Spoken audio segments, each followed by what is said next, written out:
अरे प्रभु कुछ ना कुछ तो मांगो, मैं आपसे बड़ा प्रसन्न हूं, आप जो चाहते हो वो मांगो। अब आया समय मांगने का प्रभु का, बामन का। और कहने लगे अगर तुम्हारे मन में इतनी ही श्रद्धा है, अगर तुम्हें इतनी ही श्रद्धा तुम्हारे मन में उत्कंठा उत्पन्न हो रही है, तो तुम एक काम करो, मुझे बस 3 पग भूमि दे दो, और वो भी मेरे नाम की। बस मुझे 3 पग भूमि चाहिए, जहां पर मैं अपना आसन डालकर भगवान का भजन कर सकूं, बस। अब आप देख लो कहां देनी आपको 3 पग भूमि। राजा बलि कहने लगा कि बताओ, बातें तो तुम इतनी बड़ी कर रहे थे, बुद्धिमानी की, परदाताओं की बात कर रहे थे हमारे, और बताओ मांगने को जब हुए 3 पग भूमि बस। तो तुम कितने से 52 उंगल को, कितनी अगर हम देंगे भी तो कितनी जमीन हो जाएगी? 3 पग भूमि। मैं समझ गया कि तुम बातों में ही बड़े हो, लेकिन तुम्हारी बुद्धि अभी बच्चों की तरह है, हैं? अहो ब्राह्मण दायादा वाचस्ते बुद्ध सम्मता, तुम बालो बालिशमती, स्वार्थ प्रत्यबुधो यथा, स्वार्थ प्रत्यबुधो यथा। मुझे लगता है कि तुम्हारी बुद्धि भी बालक कॉपी जैसी है। बताओ, जब दान मांगने को हुए तो तुमने सिर्फ 3 पग भूमि मांगी। अरे कुछ महल मांगते, खेत मांगते, ये 3 पग भूमि, वो भी अपने नाम से। अगर मेरा नाम होता तो चलो कोई बात नहीं, थोड़ा जगह मिल जाती, लेकिन खुद अपने नाम से प्रार्थना करने लगा। बोले भली बोले ब्रह्मचारी मेरे बालक हो, काहे मांगने में विप्रदेव सकुचाते हो। 3 पग भूमि तुम्हारी नाभ कितनी सी, ऐसी लघु याचना से मान क्यों घटाते हो, ऐसी लघु याचना से मान क्यों घटाते हो। अरे कम से कम अपना ख्याल तो नहीं, कम से कम इस दानी का तो ख्याल करो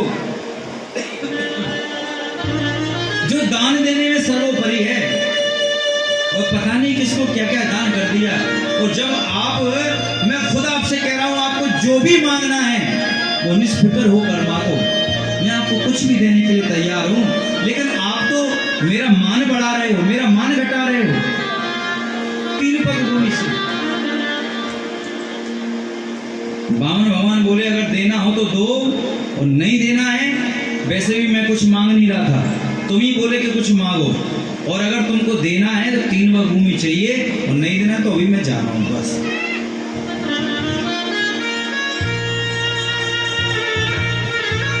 बलि सोच में पड़ गया अब क्या करें। जब चेला के पास कोई उपाय नहीं बचता है तो सबसे पहले वो किसके पास जाता है? गुरु के पास। तो शुक्राचार्य जी जहां हवन करा रहे थे ना, वहां पर यज्ञशाला में पहुंचे। गुरुजी, एक बहुत ही अच्छा ब्राह्मण आया है, इतना देखने में इतना सुंदर ब्राह्मण है कि उसको देखकर मन प्रफुल्लित हो जाता है, आओ आप भी दर्शन करो। शुक्राचार्य से राजा बलि कहने लगे चलो हम भी चले दर्शन करें, लेकिन एक शंका है। मैंने जब उससे कहा कि कुछ मांगो, तो मांगने में वो सिर्फ 3 पग भूमि मांग रहा है, वो भी अपने नाम की, और 52 अंगुल का है।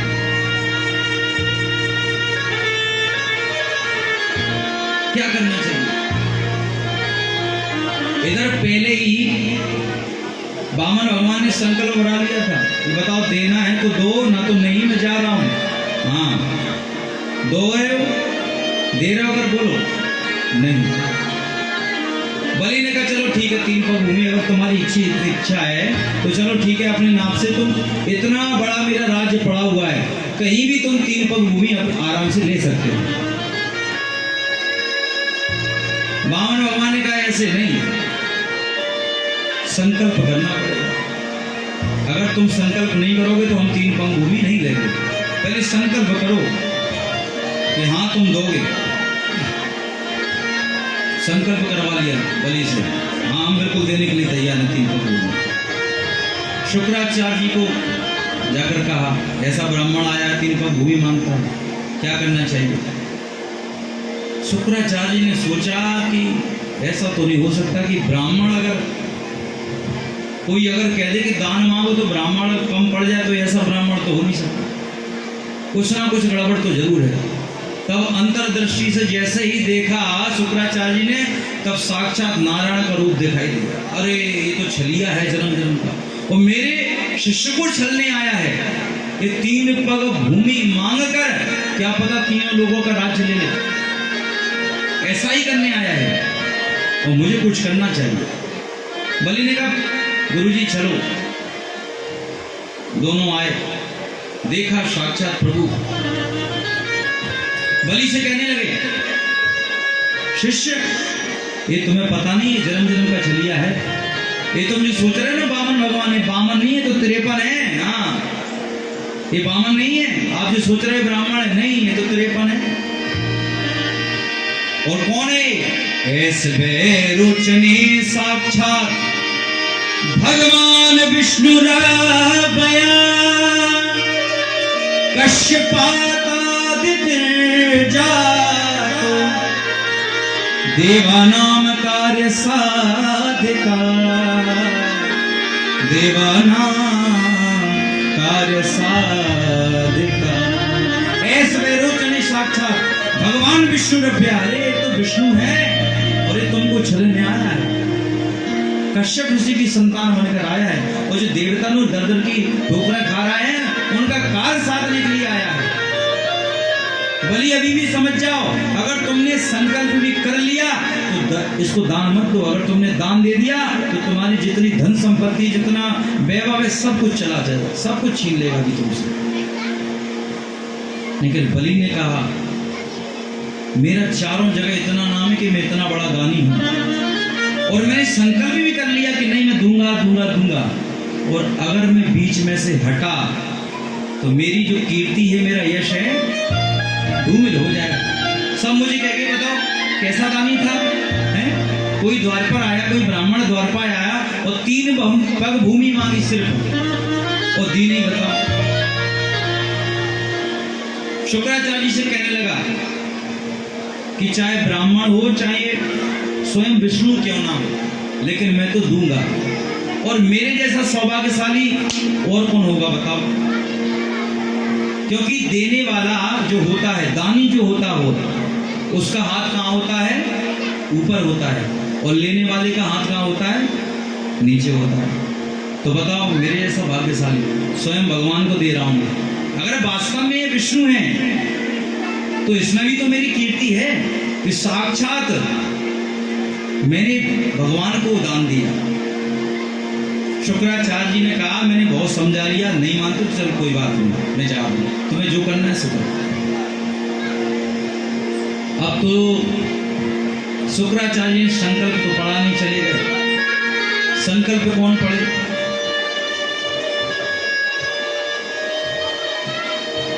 भगवान से बोले संकल्प पढ़ने वाला तो कोई है नहीं, क्या करें? अरे हम तो इतने बड़े हैं और मैं शरीर से ब्राह्मण हूं, आओ मैं पढ़ता हूं संकल्प। लाओ गंगा जल लेकर आओ। जैसे ही गंगा जल लेकर आए, अब इधर शुक्राचार्य जी का देखना हुआ कि अगर कहीं, क्योंकि गुरु की बार बार यही बात रहती है और बार बार यही सोचता रहता है कि मेरा चेला बचना चाहिए, तो अभी भी चिंता थी अपने चेला की किसी प्रकार बच तो जाए कम से कम। तो शुक्राचार्य ने काम किया कि छोटा रूप बनाया और उस गंगा के जल जो होता है ना, गंगा सागर, उसमें जाकर बैठ गए, उसकी टोटी में जाकर, क्योंकि जल निकलेगा ही नहीं तो कहां से संकल्प पूरा होगा? जब जल निकलेगा नहीं तो संकल्प पूरा हो नहीं सकता। इस चक्कर में मेरा चेला बच जाएगा। इधर जैसे ही बलि का जल डालना हुआ अपने हाथों पर, भगवान ने बोला ओम विष्णु विष्णु विष्णु। जैसे ही भगवान ने बोला अब जल नीचे नहीं है, क्या करें? देखा बलि थोड़ा देखो क्या आ गया इसमें, कुछ कंकड़ पत्थर तो नहीं आ गया? एक कुसा आपने जो पहने हुए थे, कुसा का जो एक सीख दी कि इससे साफ करो, और जैसे ही साफ किया बलि ने, इधर शुक्राचार्य जी का देखना हुआ कि ये लोग क्या कर रहे हैं, और जैसे ही शुक्राचार्य जी ने देखा तो और इधर कुसा का डालना हुआ बलि का, तो शुक्राचार्य जी की एक आंख का गोविंदाय नमः। शुक्राचार्य जी तो पछताने लगे कि बताओ, लेता कोई देता कोई, लेता कोई देता कोई, हमने आंख का कारण खोई, हमने आंख का कारण खोई। कोई ले रहा था, कोई दे रहा था, और हमारी बिना बात के आंख का ट्रांसफर हो गया, दुखी होने लगा। इधर जैसे ही संकल्प पूरा हुआ, अब तो बलि ने कहा ले लो, और जैसे ही लेने की बारी आई भगवान की, अब तो वामन भगवान ने अपना विराट रूप धारण कर दिया। इतने बड़े होते चले गए, इतने बड़े होते चले गए कि राजा बलि देखता रहेगा ये क्या हो रहा है। आकाश से सिर टकराने लगा वामन भगवान, और एक पैर जब नापा तो सबसे पहले नीचे के जो 7 लोग हैं उनको नाप दिया भगवान ने। अतल, वितल, सुतल, तलातल, रसातल, महातल और पातल, ये 3 जो है ना 7, वो नीचे के सतलोक हैं। ऊपर के भव, स्वाहा, महा, जना, तपा और सतलोक, ये 7 लोग ऊपर के। 2 पैरों में इन 7 लोगों को नाप दिया, और ये 14 भवन जो है ना, इन्हीं को तीनों लोगों की संपत्ति माना जाता है। अब तो तीसरा पैर रखने के लिए जगह नहीं, कहां तीसरा पैर रखो। अब तो बलि से कहने लगे बताओ बलि, तुमने संकल्प किया है कि 3 पग भूमि मुझे दान करोगे, अब 2 पैरों में तो ये पूरा, मैंने पूरी जितनी भी तुम्हारी संपत्ति थी सबको नाप लिया। अब बताओ हाईवे पर कोई प्लॉट वॉट पड़ा हो तो क्या विचार है? थोड़ी कहां पर है और तुम्हारी संपत्ति। बलि तो घबराने लगा कि बताओ वामन बन के आए और पूरे मुझे छल लिया। बलि पता जल्दी कहां पर और है। बलि तो घबराने लगा।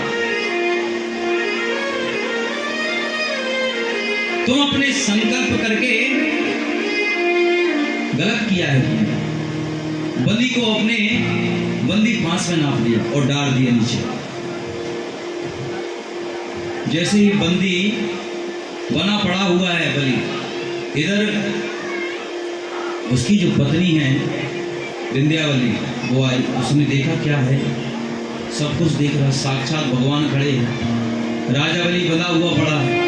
प्रभु क्या हुआ? राजा बलि से पूछा क्या हुआ? अरे मैंने 3 पग भूमि का संकल्प दिया था लेकिन पूरी नहीं कर पाया। इन्होंने 2 पग में ही पूरे सब कुछ नाप लिया। अब विंध्यावली ने सोचा कि किस प्रकार अपने पति को छुड़ाएं, कुछ ना कुछ तो करना पड़ेगा। तो प्रभु से बात करने लगी, प्रभु आप मुझे एक बात बताओ कि चलो ठीक है 2 पग भूमि में आपने पूरी संपत्ति को, जितनी भी राजा बलि की संपत्ति सबको नाप लिया, और तीसरे पग के लिए कोई संपत्ति है ही नहीं।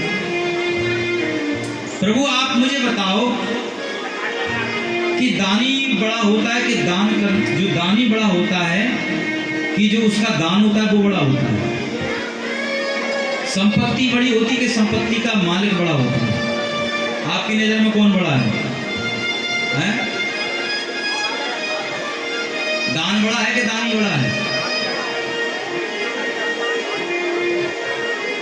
जोर से तो बोलो। दानी बड़ा है कि दान बड़ा है?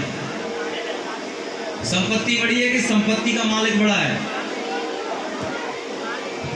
मालिक है। यही बात विंध्यावली भगवान से कहने लगी, आप बताओ मुझे कि संपत्ति बड़ी कि संपत्ति का मालिक बड़ा है? दान बड़ा है कि दानी बड़ा है? भगवान ने कहा सबको मालूम है दानी बड़ा होता है भैया, जिसके पास इतनी संपत्ति हो है अगर किसी का खेत हो और उसका मालिक हो, तो खेत जो मालिक होता वही तो बड़ा होगा। कितना भी बड़ा खेत बना रहे वो बड़ा हो नहीं सकता। तो समझाने लगी कि आपने जो दानी है उसका दान नापा है, लेकिन जो दानी है उसको तो नहीं नापा। जो मेरे पति का अभिमान है उसको तो नहीं नापा आपने। तो एक काम कीजिए प्रभु, आपकी जो तीसरा पग है ना उसकी जो पूर्ति है, आप एक काम कीजिए, बलि के सिर पर अपना पैर रख दीजिए, तो आपका तीसरे पग का पूरा दान संपूर्ण हो जाएगा। तो भगवान ने ऐसा ही किया कि 3 पग उसके सिर पर रखकर तीनों प्रकार की जो पग थे सभी को नाप लिया। बोलिए वामन भगवान की। इस प्रकार राजा बलि ने, विंध्यावली ने भगवान को प्रणाम किया और राजा बलि की भक्ति से भगवान बड़े खुश हो गए। इतने खुश हो गए अब कहने लगे, बलि तुम मुझसे कुछ मांग लो, मैं तुमसे बड़ा प्रसन्न हूं।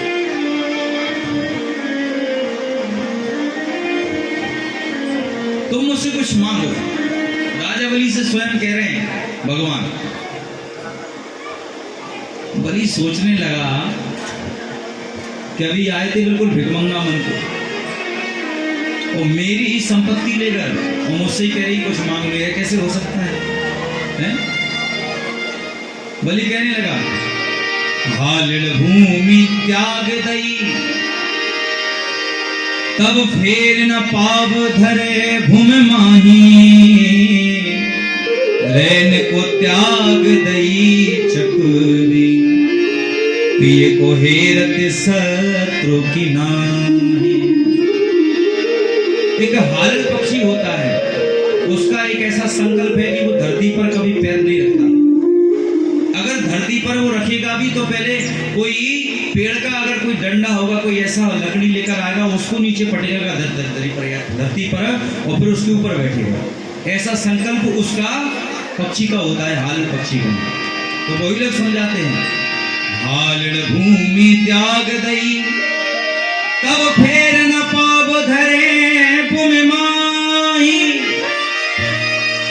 रैन को त्याग दई चकवी, तब पिए को हेरत शत्रु की नाही। ऐसे ही प्रभु तुम दानी हते,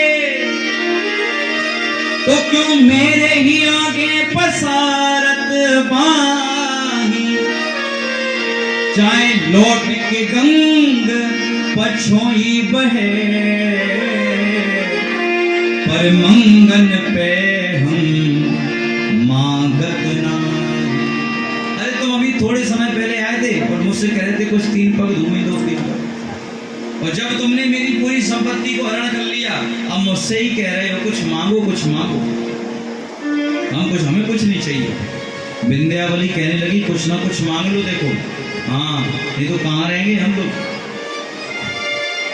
लेकिन बलि ने कुछ नहीं मांगा। भगवान ने कहा कि नहीं, मैं तुम्हें स्वयं से देता हूं, मैं तुम्हें सुतल लोक का राज देता हूं। जाओ तुम सुतल लोक में जाकर आराम से राज करो। अब सुतल लोक का राज, जो 7 लोक होते नीचे के, अतल बितल सुतल, तलातल रसातल और महातल और पाताल।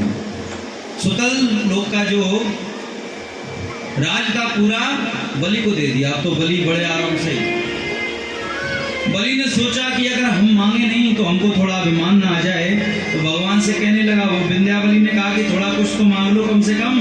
भगवान ने चलो रहने का ठिकाना दे दिया, लेकिन तुम तो मांग लो कम से कम। तो राजा बलि ने एक काम किया कि बलि आपने मुझे सुतल लोक का राज तो दे दिया, लेकिन मैं आपसे खुद एक ऐसा वरदान मांगना चाहता हूं। भगवान बोले मांगो, आप क्या चाहते हो। तब बलि ने कहा कि प्रभु आपको मेरे साथ में 24 घंटे रहना पड़ेगा, और जब भी मैं राज्य से बाहर जाऊं और जब भी मैं राज्य के अंदर आऊं, द्वार पर आपका दर्शन होना चाहिए मुझे। भगवान ने सोचा, बलि सीधे सीधे कह दो ना कि द्वारपाल चाहिए, तुम द्वारपाल बन जाओ। अब आपको कुछ भी सोचो, आप जो मन में सोच रहे हो कुछ भी सोचो, लेकिन आपको ऐसा वरदान देता।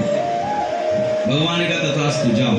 और भगवान भी सुतल लोग राजा बलि के साथ में चले, वहां पर पहरा देने लगे।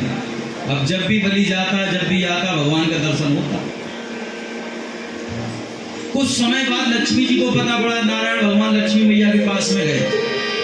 नारायण नारायण श्रीमन नारायण नारायण नारायण श्रीमन नारायण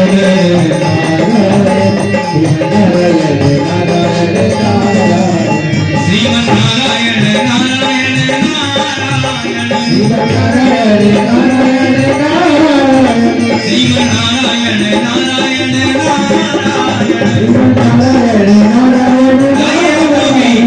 हरे नारायण नारायण श्रीमन नारायण नारायण नारायण श्रीमन नारायण नारायण श्रीमन नारायण नारायण नारायण नारायण नारायण कहते हुए लक्ष्मी मैया के पास में पहुंचे नारद जी। मैया ने प्रणाम किया, नारद जी बड़े दिनों में आना हुआ, ऐसे क्या बात हुई?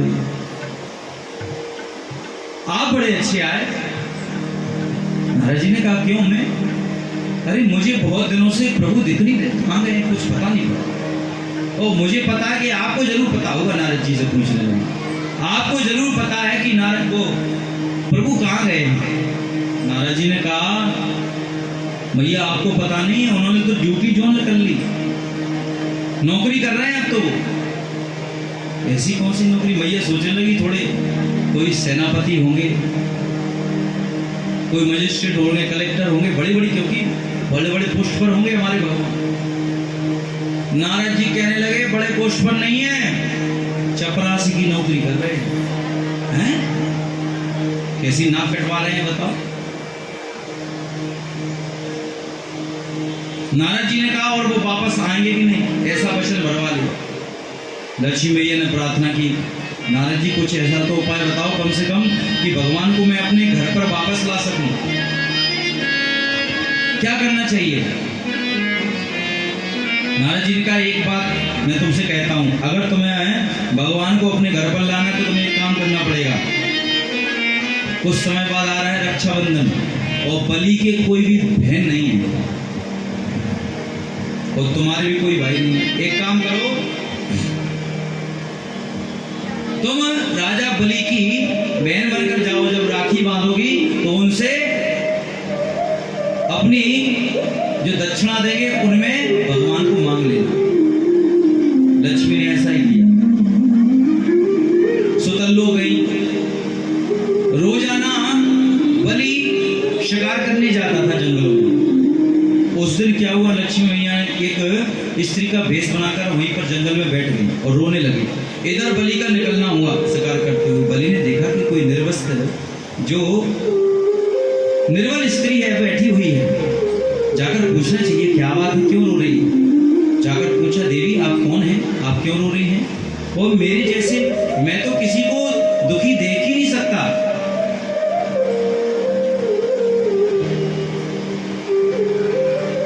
मैया ने कहा आप मेरे दुख का कारण नहीं जानते। अरे बता दो क्या कारण है आपके दुख का।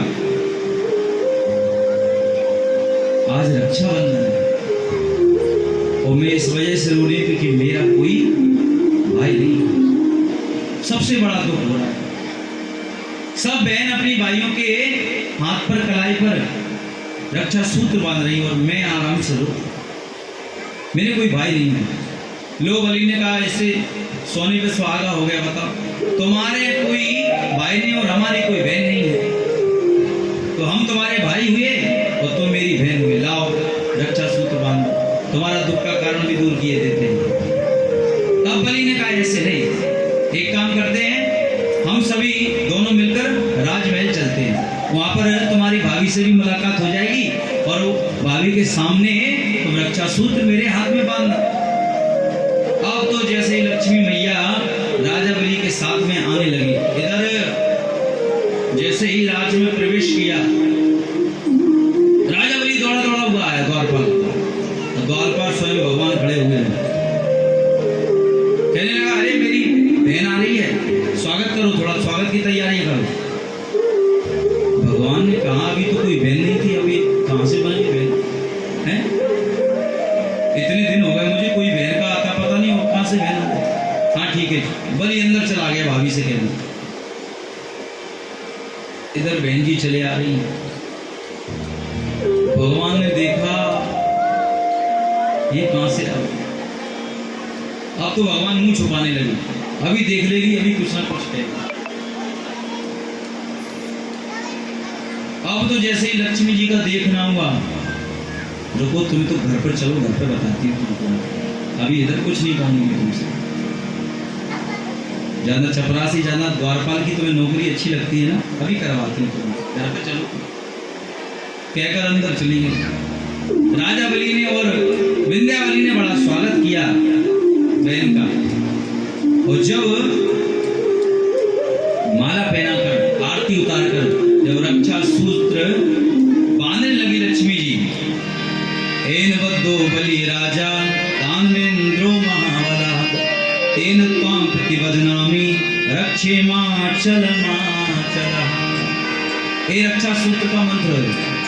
ये कहकर लक्ष्मी जी रक्षा सूत्र बांधने लगी। अब तो जैसे ही बलि रक्षा सूत्र बंधवाने लगा, बंध गया। लक्ष्मी से कहा बहन आपने बड़ी ही कृपा की, मेरे कोई बहन नहीं थी और आप मेरी भगवान की देखो कितनी कृपा है कि बहन बनकर आई हो। अब आप कुछ ना कुछ मुझसे मांग लो, बताओ बहन तुम्हें क्या चाहिए। बहन ने कुछ नहीं कहा। अरे बताओ तो, हीरे मोती सोना चांदी जो कुछ भी चाहिए बताओ तुम्हें क्या चाहिए। लक्ष्मी जी ने कहा मुझे ये सब कुछ नहीं चाहिए। अरे जो स्वयं लक्ष्मी है उन्हें हीरे मोती क्या करने की जरूरत है, मुझे ये सब कुछ नहीं चाहिए। तो क्या चाहिए? मेरे घर में बहुत धन वैभव है, ऐसे वैसे घर की लड़की नहीं हूं।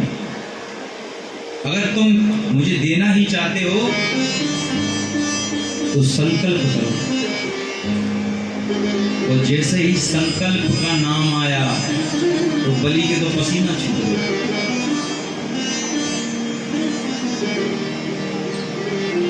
अभी आए थे, संकल्प ही तो था, पूरा राजपाट सब त्याग दिया, सब लेकर चले गए।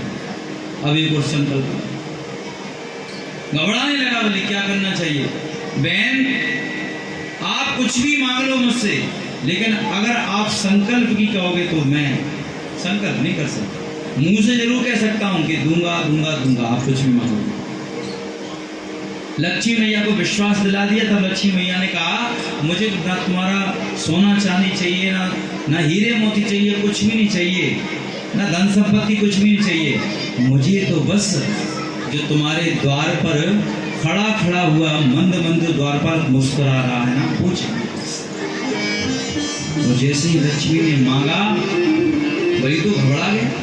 अरे इतने द्वारपाल खड़े हैं और ये छोटा सा द्वारपाल, बहन तुम क्या मांग रही हो? नहीं नहीं, अगर आपको देना है वो ही मुझे द्वारपाल चाहिए। और बलि ने सोचा कोई साधारण नहीं है, अगर मैं सच्चे मन से मैंने सबको दान दिया है तो सही बताओ बहना आप हो कौन? क्योंकि ऐसे कोई भगवान को नहीं मांग सकता। आपकी नजर और किसी जो हटके हटके द्वारपाल खड़े हैं उन पर तो कहीं गई नहीं। ये छोटा सा बटुक सा ब्राह्मण, इनकी नजर आपके ऊपर चली। सही बताओ आपको। संकल्प लिया बलि ने तो साक्षात लक्ष्मी मैया का प्रकट हो गई, लक्ष्मी अपने रूप में। वो ये लक्ष्मी मैया की।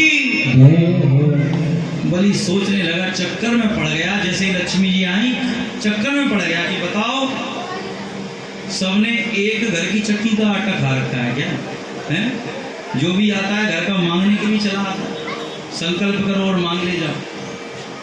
पहले तुम्हारे पति देव जी आए, वो मांग गए, अब तुम भी आए मांगने के लिए। लेकिन बलि ने क्या किया? बलि ने मना नहीं किया और भगवान के पास में जो द्वारपाल बने खड़े गए थे उन्हें जो लक्ष्मी थी उनके हाथ में भगवान का हाथ थमा और रोने लगा। इतने आंसू बह रहे हैं उसके, इतने की बता नहीं सकते। प्रभु ने पूछा, अरे बलि तुम रोते क्यों हो? तो बलि जो कह रहा है ना बड़ा ही मालूम। बलि कहता है कि मेरे जैसा दानी, पहले मैं सोचता ही था, लोग मेरी बड़ाई करते थे कि तुम्हारे जैसा दानी कोई हो नहीं सकता, मैं मानता भी नहीं था, लेकिन आज मुझे दृढ़ संकल्प हो गया कि मेरे जैसा दानी ना हो सकता है और ना होगा। अरे जिसने जो तीनों लोगों का स्वामी है वो मेरे द्वार पर आया मांगने और उसे मैंने तीनों लोगों का दान दिया। वो जो स्वयं लक्ष्मी सबको खिलाने वाली है, उस लक्ष्मी को मैंने लक्ष्मीपति का दान दिया। अल्लाह बताओ मुझ जैसा कोई भाग्यशाली हो सकता है? बलि ने कहा, जैसे भगवान ने कहा, बलि मैं तुम्हारी भक्ति से प्रसन्न हूं और मैं तो जा रहा हूं भले ही, लेकिन मैं तुमसे ये वादा करता हूं कि तुम्हारा जो द्वार है कभी सूना नहीं होगा। 12 महीने होते हैं, मैं तुम्हें वचन देता हूं 4 महीने मैं तुम्हारी रखवाली करूंगा और 4 महीने ब्रह्मा तुम्हारी रखवाली करेंगे, 4 महीने शंकर भगवान तुम्हारी रखवाली करेंगे। इस प्रकार भगवान ने वरदान दिया और भगवान वहां से अंतर ध्यान दिया। बोलिए बलिवान भगवान की। इसके बाद सुखदेव जी महाराज कहने लगे राजा परीक्षित जी से, भगवान ने मत्स्य अवतार का धारण किया। मत्स्य अवतार जो भगवान ने धारण किया, बोलिए मत्स्य भगवान की। और इसके बाद सुखदेव जी महाराज ने राजा परीक्षित को राम जन्म की कथा सुनाई। जो सूर्यवंश है उसकी कथा सुनाने लगे कि सूर्यवंश कैसे आगे बढ़ा, सूर्यवंश में किस प्रकार के राजा हुए, जिस कुल में स्वयं साक्षात भगवान अवतार लेकर आए हैं उस कुल में कैसे कैसे राजा थे। ताई आए 2 मिनट के लिए हरि नाम संकीर्तन करें, उसके बाद सूर्यवंश की ओर चलेंगे।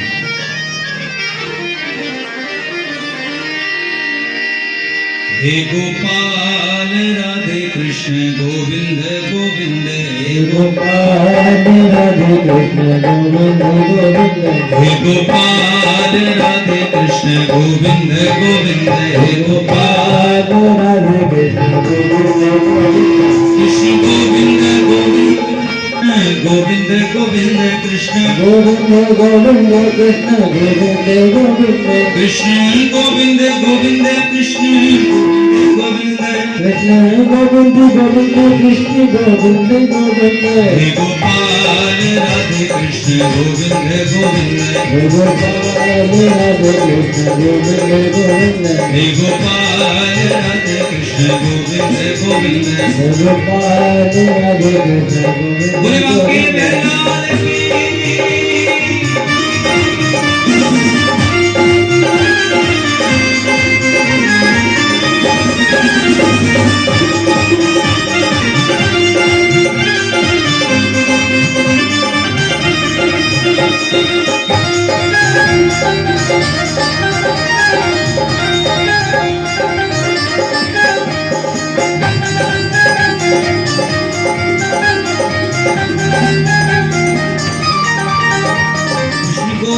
गोविंद कृष्ण गोविंद गोविंद कृष्ण गोविंद गोविंद कृष्ण गोविंद गोविंद कृष्ण गोविंद गोविंद कृष्ण गोविंद गोविंद कृष्ण गोविंद गोविंद कृष्ण गोविंद गोविंद, हे गोपाल राधे कृष्ण गोविंद गोविंद, गोपाल राधे कृष्ण गोविंद गोविंद, हे गोपाल राधे कृष्ण गोविंद गोविंद, गोपाल राधे कृष्ण गोविंद गोविंद। तो सुखदेव जी महाराज राजा परीक्षित जी से कहने लगे, जिस कुल में भगवान स्वयं अवतार लेकर आए हैं सबसे पहले उनका वृत्तांत सुनाने लगे। तो कहने लगे कि नारायण की जो नाभि कमल से ब्रह्मा जी का प्रादुर्भाव हुआ और ब्रह्मा से मरीचि ऋषि हुए और मरीचि के हुए कश्यप और कश्यप के हुए सूर्य, जहां से सूर्य वंश इस कुल का नाम पड़ा। इसके बाद सूर्य के हुए वैवस्वत मनु और वैवस्वत मनु के हुए सुद्दुम्न और सुद्दुम्न के हुए शर्याती। शर्याती की एक कन्या हुई जिनका नाम हुआ सुकन्या और जिनकी शादी च्यवन ऋषि के साथ से की है। च्यवन ऋषि थे, बड़े ही भगवान के महात्मा थे, बड़े ही संत थे, भगवान की तपस्या करने वाले। सुकन्या के साथ में उनकी शादी हुई। इसके बाद महाराज नवक हुए और नवक के हुए नाभाग और नवाक के हुए अम्बरीश जी। अम्बरीश जी हम सभी लोग बड़ी बात ही परिचित हैं। इन्होंने एकादशी का व्रत ऐसा करते थे, एकादशी का व्रत कि स्वयं साक्षात भगवान ने उनकी रक्षा की। ऐसे अम्बरीश जी इतने कठोर परिश्रम करके एकादशी का व्रत करते थे। इसके बाद अम्बरीश के हुए युवनाश और युवनाश के हुए मानधाता और मानधाता के हुए त्रिशंकु। इसके बाद त्रिशंकु के हुए हरिश्चंद्र जी, जिन्होंने कभी सत्य को नहीं हारा। पूरी धन संपत्ति वैभव सब कुछ चला गया, लेकिन उनको कभी सत्य को नहीं हारा। हमेशा सत्य कहने वाले, सत्य बोलने वाले, सत्य के मार्ग पर चलने वाले ऐसे हरिश्चंद्र जी। इसके बाद हरिश्चंद्र के हुए रोहित और आगे हुए मुचकुंद जी और मुचकुंद के हुए बाहुक और बाहुक के हुए सगर। सगर की दो शादी हुई। एक रानी की एक बेटा हुआ और एक रानी के 60,000 पुत्र हुए। 60,000 पुत्र कपिल की भ्रकुटी विलास से भस्म हो गए। उनका कुल आगे नहीं चल पाया। लेकिन एक रानी की जो एक बेटा था असमंजस, उसका कुल आगे चला। इस कुल में असमंजस के हुए अंशुमान और अंशुमान के हुए दिलीप और दिलीप के हुए भागीरथ और भागीरथ के खटवांग और खटवांग के दीरबाहु और दीरबाहु के रघु, रघु के पितुसवा, पितुसवा के अज और अज के दशरथ और दशरथ के प्रभु श्री राम। इस प्रकार इनका वंश है।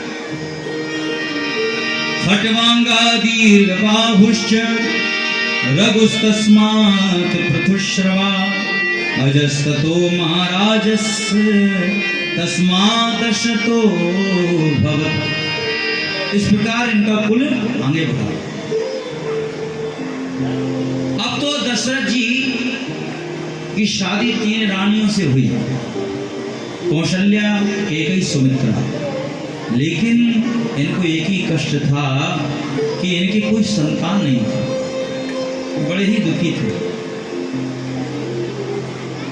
क्या करना चाहिए? शंका का समाधान कैसे हो? तभी ध्यान में आया, मैंने पहले भी बताया कि जब किसी सच्चे शिष्य को कोई भी शंका, कोई भी दुख होता है तो सबसे पहले वो कहाँ जाता है? गुरु के पास। और गुरु के पास में हर प्रश्न का उत्तर होता है। एक बार भूपत मन माहिए भयहु गिलानि मोर सुतना।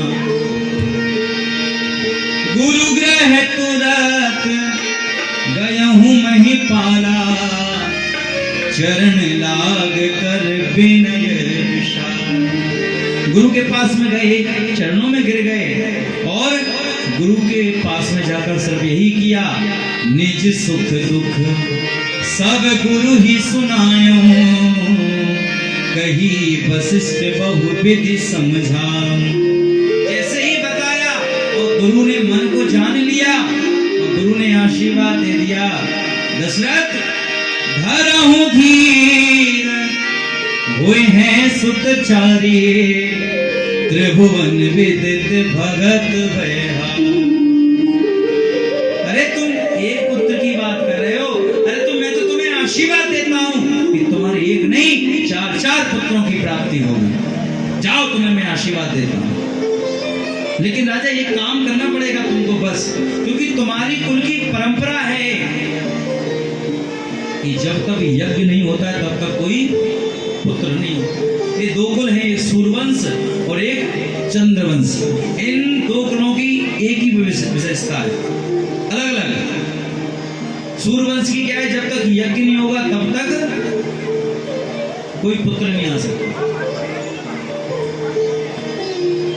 और चंद्रवंश जो हो गया, इसके बाद चंद्रवंश की क्या विशेषता है, जिसमें भगवान कृष्ण ने जन्म लिया।